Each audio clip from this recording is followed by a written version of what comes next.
নারীর নিরাপত্তা, অধিকার ও ক্ষমতায়ন। জুলাই গণঅভ্যুত্থানে নারীদের ব্যাপক অংশগ্রহণ, নেতৃত্বের পরেও রাষ্ট্রীয় জাতীয় জীবনে ব্যাপক হারে নারীদের রাজনৈতিক, সামাজিক, অর্থনৈতিক অংশগ্রহণ নিশ্চিত করতে পারা যায়নি।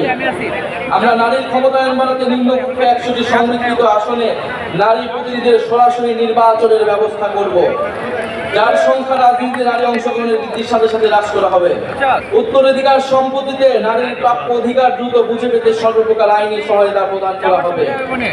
বেসরকারি, সরকারি প্রতিষ্ঠানে নিয়োগ, পদোন্নতি ও বেতন কাঠামোতে নারী পুরুষ বৈষম্য দূর করতে প্রয়োজনীয় নীতিমালা গ্রহণ করা হবে। পরিবার ও আমাদের সার্বিক অর্থনীতিতে গৃহিণী নারীদের অবদান দেশজ উৎপাদন হিসেবে মর্যাদা পাবে ও দেশজ উৎপাদনের অন্তর্ভুক্ত হবে। প্রতিটি থানায় নারী সহিংসতা প্রতিরোধে সেল ও নারী পুলিশ নিয়োগ বাধ্যতামূলক করা হবে। ধর্ষণ মামলার বিচার প্রক্রিয়া 6 মাসের মধ্যে সম্পন্ন করতে ফাস্ট ট্র্যাক ট্রাইব্যুনাল চালু করা হবে। ভিকটিমদের ব্যক্তি পরিচয় গোপন রাখার জন্য গণমাধ্যম নীতিমালা জারি করা হবে। কর্মক্ষেত্রে বেস্ট ট্রেনিং ও স্যানিটারি উপকরণ ব্যবহারের নির্দিষ্ট স্থান রাখার নিয়ম করা হবে। পরিবার, শিক্ষা প্রতিষ্ঠান, কর্মক্ষেত্র, অনলাইন যানবাহনে নারীদের হয়রানি ও নির্যাতন প্রতিরোধে আইনি কাঠামোর যথাযথ সংস্কারের মাধ্যমে কঠোর শাস্তির বিধান করা হবে। নারীদের শ্রমবাজারে অংশগ্রহণ নিশ্চিত করতে উন্নত মানের চাইল্ড কেয়ার ও বয়স্ক সেবা সার্ভিস গড়ে তোলায় প্রণোদনা দেওয়া হবে।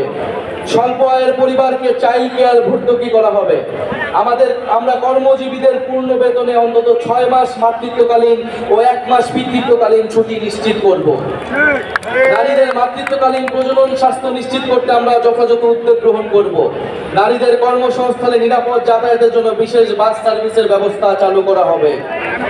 সকল নারীরা জন্য প্রয়োজনীয় স্বাস্থ্য সামগ্রীর প্রাপ্যতা সুলভে যথাযথ উদ্যোগ গ্রহণ করা হবে। অনুন্নত ও পিছিয়ে পড়া অঞ্চল, মাদ্রাসা ও পাহাড়ি অঞ্চলের স্বল্প আয়ের পরিবারের নারীদের উচ্চশিক্ষার জন্য বৃত্তি চালু করব। বাল্য বিবাহ, যৌতুক বন্ধের জন্য সচেতনতা বৃদ্ধির কার্যক্রমে ধর্মীয় ও রাজনৈতিক নেতাদের সম্পৃক্ত করা হবে।